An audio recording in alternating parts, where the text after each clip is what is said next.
በስመ አብ ወወልድ ወመንፈስ ቅዱስ አሐዱ አምላክ አሜን። የተወደዳችሁ እግዚአብሔር ቤተሰቦች እናታችን የእመቤታችን የቅድስት ድንግል ማርያም የአስራት የቃል ኪዳን ልጆች በወደደን ባፈቀረን በአንድያ ልጁ በኢየሱስ ክርስቶስ ፍጹም ሰላም እንደምን ቆያችሁ? አሜን። አምላካችን ስም ዘወትር የተመሰገነና የተወደሰ ይሁን። እንደ እግዚአብሔር ቅዱስ ፈቃድ የቅዱስ ማቴዎስ ወንጌል ምዕራፍ 23 የቅዱስ ማቴዎስ ወንጌል ጥናታችን እንቀጥላለን። ዛሬ የቅዱስ ማቴዎስ ወንጌል ምዕራፍ 23 ላይ ያለውን ሀሳብ ነው የምንመለከተው። እንግዲህ የቅዱስ ማቴዎስ ወንጌል ምዕራፍ 23 በአንድ ትምህርት በአንድ ርዕሰ ጉዳይ ላይ ጠቅለል ያለ ትምህርት ሰፋ ያለ ትምህርት ጌታችን ያስተማረውን ክፍል ነው ቅዱስ ማቴዎስ የጻፈልን። ስለ ግብዞችና ጻፎች ስለ ፈሪሳውያን ጌታችን ያስተማረው ክፍል ነው። ምዕራፍ 23 ቁጥር 1 ላይ ከዚህም በኋላ ጌታ ኢየሱስ ክርስቶስ ለሕዝቡና ለደቀ መዛሙርቱ እንዲህ ብሎ ነገራቸው። ጻፎችና ፈሪሳውያን በሙሴ ወንበር ተቀምጠውላችኋል። በሙሴ ወንበር ተቀምጠውላችኋል ማለት የሙሴን የነብይነት የዳኝነት ወንበር ላይ ነው የተቀመጡት። አንድ ሰው በጣም ትልቅ ሰው ነው የሚባለው ከተቀመጠበት ወንበር አንፃር። አንድ ምእመን በማን ወንበር ላይ ነው የተቀመጠው? በመጀመሪያዎቹ በሰማዕታት ዘመን የነበሩ አማኞች ወንበር ላይ ነው የተቀመጠው።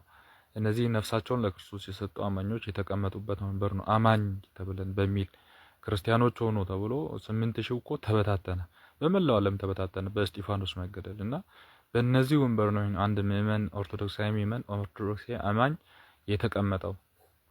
ሁለተኛ ዲያቆን ከተባለ ደግሞ ዲያቆን የተቀመጠው በእስጢፋኖስ ወንበር ነው። ስለዚህ የእስጢፋኖስ አይነት ምግባር ይፈለጋል ማለት ነው።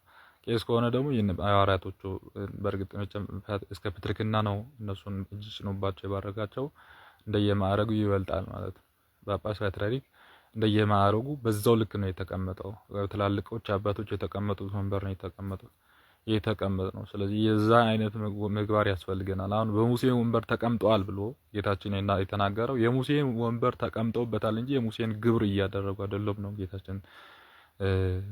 በሙሴ ወንበር ላይ ተቀምጠዋል። ስለዚህ ያስተማራችሁን ሁሉ አድርጉ፣ ያስተማራችሁን ሁሉ አድርጉ፣ ትምህርታቸውን አድርጉ አለ ጌታችን።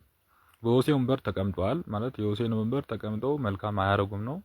የሙሴን አይነት ህይወት እየኖሩ አይደለም። ለህዝብ ተላልፎ እየተሰጡ አይደለም። ህዝቡ ከሚሞት እኔን ከህይወት መጽሐፍ ደምስሰኝ የሚል አይደለም። ግን የሚያስተምሯችሁን አድርጉ፣ ጠብቁ። ነገር ግን በሚያስተምሩ አይሰሩትምና እንደሚሰሩት አታድርጉ አለ። እንግዲህ ተግባራቸው ሌላ፣ ትምህርታቸው ሌላ። ትምህርቱ መልካም ነው፣ መልካሙን ውሰዱ። ተግባራቸውን ግን አትከተሉ አለ። አታድርጉ የሚያስተምሩትን አይሰሩምና ትልቅና ከባድ ሸክም አስረው ሰውን በጭቃ ላይ ያሸከሙታልና እነርሱ ግን በጣታቸው እንኳን ሊነኩት አይወዱም ብሎ የፈሪሳውያን ህይወትን በግልጽ አምላካችን አስተማረ ማለት ነው። በማዕድ ጊዜ በክብር ስፍራ በምኩራብ በፊተኛው ወንበር መቀመጥን ይወዳሉ። በገበያ ሰዎች እጅ እንዲያነግሷቸው መምህር ሆይ እንዲሏቸው ይወዳሉ። እናንተ መምህራን ተብላችሁ አትጠሩ፣ መምህራችሁ አንድ ነውና ብሎ በክብር ለመጠራት የምናደርገውን ጉጉትና እሽቅድምድም አምላካችን ተዉት። ልክ እንደዚህ ይህን አይነት ስሜት ያላቸው ፈሪሳውያን ናቸው ብሎ ግብዞች ስለሆኑ በክብር መምህር መባልን ይፈልጋሉ። እናንተ ግን መምህር ተብላችሁ አትጠሩ፣ መምህራችሁ አንድ እግዚአብሔር ነውና። አሁን እንደዚህ ሲባል መምህራን ነው አይባልም።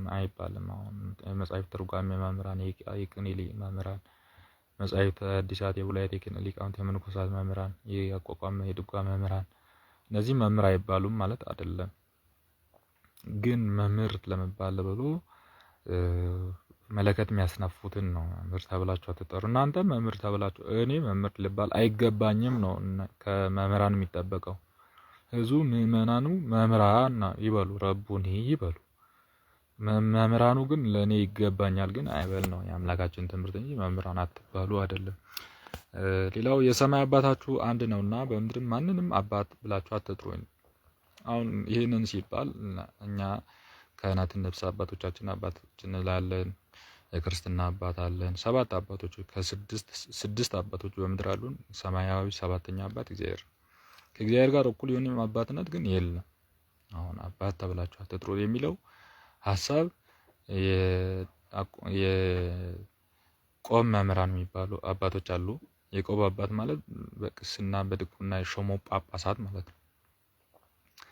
የክርስትና አባት አለ። ክርስትና አንድ ልጅ ሲነሳ የሚያነሳ አባት ማለት ነው። የምድር የስጋ አባት አለ። የቀለም አባት አለ። መምህራን ለም አባቶች አሉ። እንደዚህ ያለ 6 በምድር 7ኛው እግዚአብሔር ሆኖ አባት አለ። ስለዚህ አባት አትባሉ ማለት አባት ለመባል በልቦናችሁ ያ አይነት ስሜት አይሰማችሁም። ምእመናን ነው አባት እናንተን ቢሉ እናንተም በኔ ፊት ምእመናን ናቸው፣ አማኞች ናቸው። በኔ ፊት አባት አይደላችሁም ነው በነገራችን ላይ።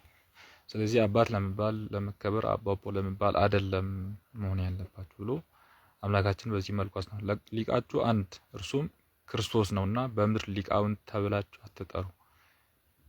አሁን የሚጠሩት ምእመናን ሊቃውንት መምህራን ብሎ መጥራቱ ተገቢ ነው። ግን እናንተ ሊቅ ይበሉኝ ሰዎች፣ አባት ይበሉኝ ሰዎች፣ መምህር ይበሉኝ ሰዎች የሚል ከውስጣችሁ ላይ መኖር የለበትም። እግዚአብሔር አባት፣ እግዚአብሔር ሊቅ፣ ሁሉን አዋቂ እርሱ እንደሆነ መረዳት ከእርሱ የተቀበልነው ስለሆነ ማለት ነው። አባትነቱንም ሊቃውንትነት ሊቅ መባልን ትምህርት እውቀት የሚገኘው ከእግዚአብሔር ነው። በራስ ጥረት ቢሆንም ማለት ነው። እግዚአብሔር ካልገለጠ ኬት ይወጣል ከሚጣል። ራስን ከፍ ከፍ የሚያደርግ ሁሉ ይዋረዳል፣ ራሱን ዝቅ የሚያደርግ ሁሉ ይከብራልና። ይሄ ነው ከልቦና ያለው ኢንቴንሽን ነው አምላክ ጌታችን እየተናገረ ያለው። ከልቦና ውስጥ መምህር ይበሉኝ፣ አክብሩኝ፣ አባ በሉኝ የሚል ካለ እሱ ጣዖት ነው ራሱ። ከክርስቶስ ዙፋን ላይ መቀማ፣ የክርስቶስን ዙፋን የቀማ ነው። ስለዚህ ራስን ዝቅ ማድረግ ከፍ ያደርጋል፣ ከፍ ማድረግ ደግሞ ዝቅ ያደርጋል ብሎ በግልጽ ነገራቸው ማለት ነው። እናንተ ግብዞች፣ ጻፎች፣ ፈሪሳውያን ጸሎታችሁ በማብዛት ምክንያት የመበለቶች ገንዘብ ስለምትበሉ ወየውላችሁ። ጸሎት እያበዙ ሳንቲም ይለቃቀሙ። የመበለታን ማለት ባል የሌላቸው በጣም ድሃ ምስኪን የሆኑ በቤታቸው መተዳደሪያ የሌላቸው አባቴ ይጸልዩልኛል እያሉ የሚሰጡትን ዝም ብላችሁ የምትበሉት ሳትጸልዩ ግብዝ ሆናችሁ የምትበሉት ሰዎች ብሎ ይገስጻ ወየውላችኋል። ስለዚህ ጽኑ ፍርድን አሁን ንስ አባቶች ጋር መጥተው የሚረዱ ልጆች ይኖራሉ። ይሄ ሲሆንስ እንዴት ነው ቢባል ይሄ ተገቢ ነው። ግን ንስ አባት እንዲርዱኝ እንዲያግዙኝ አይገባም ማለት አይገባም። አባቴ በጸሎቱ ያሰብ ብሎ ማድረግ ይገባል። ያዕቆብም አብላኝና ልመርቅ ነው ያለው ልጁን ማለት ነው ኤሳውን። ልክ እንደዛ ንስ አባቶች ለአባቶች የሚገባውን ልጆች ማድረግ ተገቢ ነው። ግን አድርጉልኝ እንደዚህ አድርጉልኝ ብሎ ማለት። ከዛ ውጪ ደግሞ አባቶች ለልጆቻቸው ካልጸለዩ ወየውላቸው፣ ነጣቂዎች ናቸው፣ ዘራፊዎች ናቸው። ተቀብሎ የማይጸልይ አባት ዘራፊ ነው የሚባለው። እዛ አባቶች ጸሎት ማድረግ ይገባቸዋል፣ ልጆች ደግሞ መጠገፍ ይገባቸዋል። ይሄ ሲባል ግን አባቶች ደግፉኝ ብሎ ካሉ ስህተት ይሆናል ማለት ነው። ይገባቸዋል ብሎ ምእመናኑ ይደግፋሉ። ለምእመናኑ ለንሳ ልጆቻቸው አባቶች ይጸልያሉ። እንደዚህ መልኩ ነው እንድንተጋገዝ እግዚአብሔር ያደርገናል። እናንተ ግብዞች፣ ጻፎች፣ ፈሪሳውያን በመንግስተ ሰማያት በሰው ፊት ስለምትዘጉ ወየውላችሁ። መንግስተ ሰማያትን በሰው ፊት ስለምትዘጉ ወየውላችሁ። በር ቁልፍ ይዛችሁ ለራሳት አትገቡም፣ ሌላውንም አታስገቡም እያለን ነው ጌታችን። የሰውን በር ስለምትዘጉ፣ መግቢያ በርን ስለምትዘጉ ወየውላችሁ። ከካህናት ከመምህራን ብሎ ሃይማኖት የሚቀይሩ እነዚህን ነው እንግዲህ ሬል በጣም ከባድ የሆነት እና እናንተ አትገቡም፣ በምትገቡ ከመግባት ትከለክላላችሁ። እናንተ ግብዞች፣ ጻፎች፣ ፈሪሳውያን አንድን ሰው ለማሳመን ባህሩን የብሱን ስለምትዞሩ ወየውላችሁ። ካመነም በኋላ ከእናንተ ይልቅ ሁሉ እጥፍ የገሃነም ልጅ ታደርጋላችሁ። ቤተ መቅደስ የሚምል ኃጢአትም የለበትም፣ ቤተ መቅደስ ወርቅ የሚምል ግን ይበድላል የምትሉ ዕውራን መሪዎች፣ እናንተ ጻፎች ፈሪሳውያን ወየውላችሁ። እናንተ ደንቆሮች ዕውሮች፣ የትኛውን ይበልጣል? ወርቁ ነውን? ወይስ ወርቁን የሚቀዳው ሰው ቤተ መቅደስ ነው? ድካማችሁ በሰማያዊ የሚምል አይበድልም፣ በላዩ ባለው በሚሰዋዩቱ የሚምል ግን ይበድላል ትላላችሁ። እናንተ ሰነፎችና ዕውራን፣ የትኛው ይበልጣል? መስዋዕቱ ነውን? ወይስ መሰዊያቱን የሚቀድሰው? መሰዊያ የሚምለው በእርሱ ይምላል፣ በእርሱም ላይ ባለው ሁሉ ላይ ይምላል። ቤተ መቅደስ የሚምል በእርሱ በውስጡ የሚኖረው ሁሉ ይምላል። በሰማይ የሚምል በእግዚአብሔርና በዙፋኑ በእርሱም ተቀምጠው ይምላሉና ብሎ አምላካችን በትክክል መገሰጽ ያለባቸውን ነገሮች መገሰጽ የነበረባቸውን ነገሮች ገስጿቸዋል።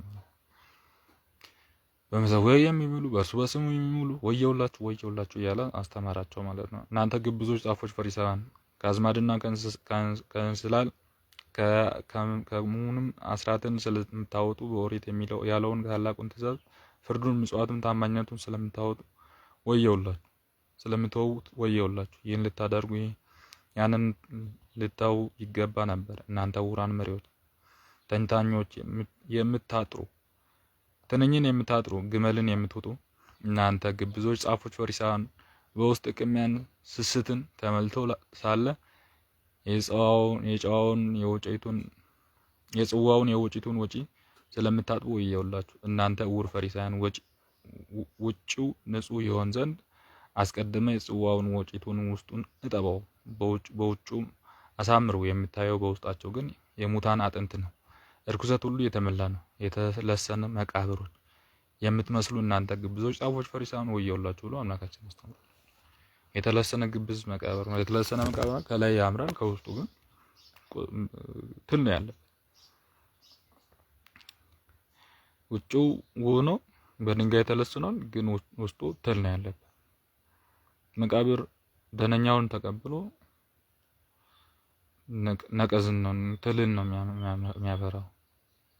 እንግዲህ ስንቀብራቸው እኮ የሁለት ቀን የአንድ ቀን ሲሆን ደነኛ ነበሩ፣ ግን አፈር ትቢያ ያደርጋቸዋል መቃብር። እና እናንተ የተለሰናችሁ መቃብር ደነኛውን ተቀብላችሁ መጥፎን ታወጡ እያለች ያለው ማለት ነው። እና ከውጭ ታምራላችሁ፣ ውስጣችሁ ቆሻሻ ነው። ደነኛውን ተቀብላችሁ ውስጡን ያበላሻችሁ ናችሁ ብሎ ፈሪሳውያን በዚህ መልኩ ይገስጻቸዋል። እንደ ፈሪሳይነት የተገሰጸ ነገር በዚህ ምድር የለም። ምዕራፍ 23 አጠቃላይ ፈሪሳውያን ወየውላችሁ ወየውላችሁ ያለ ያስተማረን ነው። በእውነት ወየውት አለብን። ይህንን ምን ወደ ኋላ ምንለው ሀቅ አይደለም። ወየውት አለብንና ልንመለስ እግዚአብሔር በቸርነቱ ይርዳን። በውስጥ ግን የሙታን አጥንትና ርኩሰት ሁሉ የተመላ ነው፣ የተለሰኑ መቃብሮች የምትመስሉ እናንተ ግብዞች ጻፎች፣ ፈሪሳውያን ወየውላችሁ። እንዲህ እናንተስ በውጭ ለሰው ጻድቃን ትመስላላችሁ፣ በውስጣችሁ ግን አመጽና ግብዝነትን ቅሚያን የተሞላችሁ ነው። የነቢያት መቃብር የምትሰሩ የጻድቃንንም መቃብር የምታስጌጡ እናንተ ግብዞች ጻፎች፣ ፈሪሳውያን ወየውላችሁ። አባቶቻችን ዘመን ኖረን ቢሆን በነቢያት ደም ከእነርሱም ጋር ባልተባበርን ነበር ትላላችሁ። እነሆ የነቢያት ገዳዮች ልጆች እንደሆናችሁ እናንተ ራሳችሁ ትመሰክራላችሁ። እናንተም የአባቶቻችሁ መስፈሪያ ሙሉ። አባቶቻችሁ ነቢያትን ገደሉ፣ አሁን ደግሞ እኔን ገድላችሁ መስፈሪያችሁን ሙሉ።